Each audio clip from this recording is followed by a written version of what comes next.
everybody, I hope you are all doing well. Today I'm going to review for you, as per your request, Viktor and Rolf Spicebomb.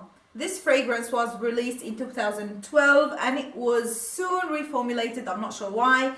Recently I managed to get a bottle that was from the original batch when the fragrance was first released. And I would tell you that for a 4-year-old fragrance, it is now better. I'm not sure it aged so well. Anyway, I'm going to compare this with the reformulation, which I was a tiny bit disappointed with, to be honest, and compare it as well to the Spicebomb Extreme that came to the market last year, 2015. So yeah, if you are interested in learning more about these 3 fragrances, let's say, but mainly on Spicebomb, then please keep watching. So Spicebomb was released in 2012 and it was done by one of my favorite perfumers of all time. You all know that, Olivier Polge. He created, in what he describes, a very spicy, intense, oriental, woody fragrance. And I think he succeeded perfectly with this, because he managed really to get some very hard to get notes and made them work so well together. I'm here talking about the cinnamon, the chili, the tobacco and the vetiver. So if you smell the fragrance from the top without initially spraying it, you get a definite strong tobacco note that is sweet but not too spicy and just messed around or ruined by other notes that are so many times unnecessary in other fragrances. So the opening, when you spray this fragrance, I just instantly get what they are talking about here in the opening: grapefruit with bergamot, I think, and a tiny bit of pink pepper. So you immediately start to get the spiciness of this fragrance, hence the name. But this spicy and citrusy freshness is also encapsulated with a cloud of sweetness as well. So you really get this sweet, almost mouth-watering scent. It is so delicious. Probably this is because the red chili is just starting to seep through towards the opening, or probably the citruses are just mellowing into this cinnamon chili heart. There is some saffron. I think this adds a bit of smokiness in the heart, but I definitely smell the chili, and this note is really hard to do. It is like smelling sun-dried red chilies that are sweet. So it is not like green pepper. Red pepper usually has this mellow, buttery and sweet taste. The note of chili is so good here, I can't tell you how good it is. And unfortunately, I do not get all of these things in the new formulation. The new formulation really places emphasis on the cinnamon more than the chili in the heart, and more than the saffron as well. So all I get is this smoky, very sweet, somehow generic type of cinnamon. The one that I do not really like in fragrances like Paco Rabanne 1 Million Privé. I've talked about that before. And you know, good fragrances, they are not supposed to lose or completely lose their notes as they dry down.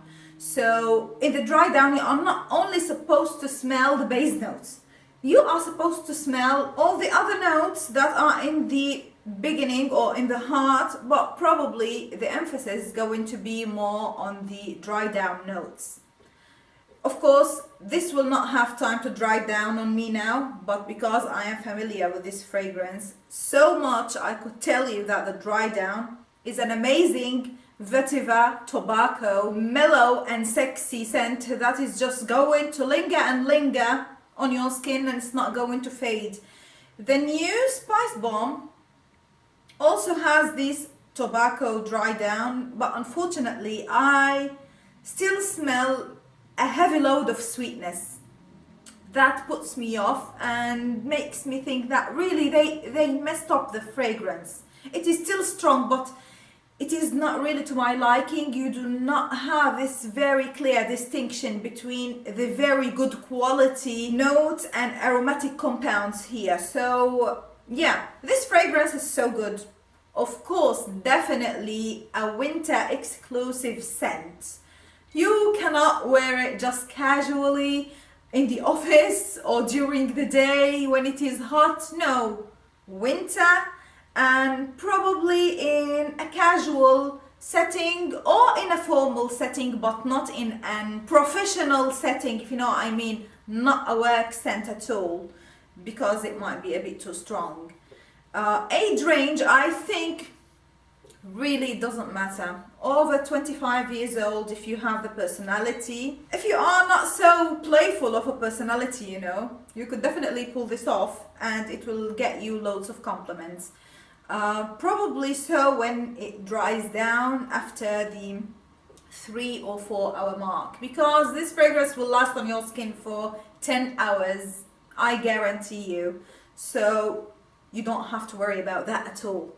However, the extreme version is heavier on the tobacco than the original one, but the reformulation, not the original one. So if you want something that would remind you of that, that is, how can I say it, less complicated but very solid.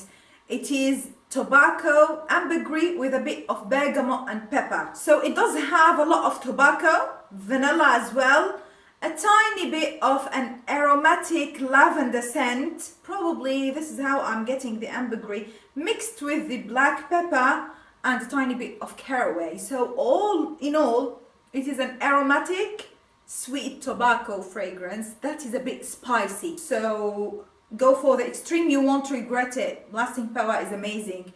However, the extreme doesn't have this leathery note that the original Spicebomb gets, but I really still smell the tobacco more than I could smell the leather in the original Spicebomb. Although you could smell leather after probably 8 hours, you could start to smell it, but it is not the first impression that you get when you spray this fragrance, the way you get this leather note when you use something like Midnight in Paris, you know. This is my review on Spicebomb, the original, the reformulation, comparison between this one and the extreme. I hope you found this video helpful. Please stay tuned to my other videos. Please do not forget to like, share, subscribe to my channel if you are not already. And I'll speak to you very soon. Until then, as usual, please be safe. Bye.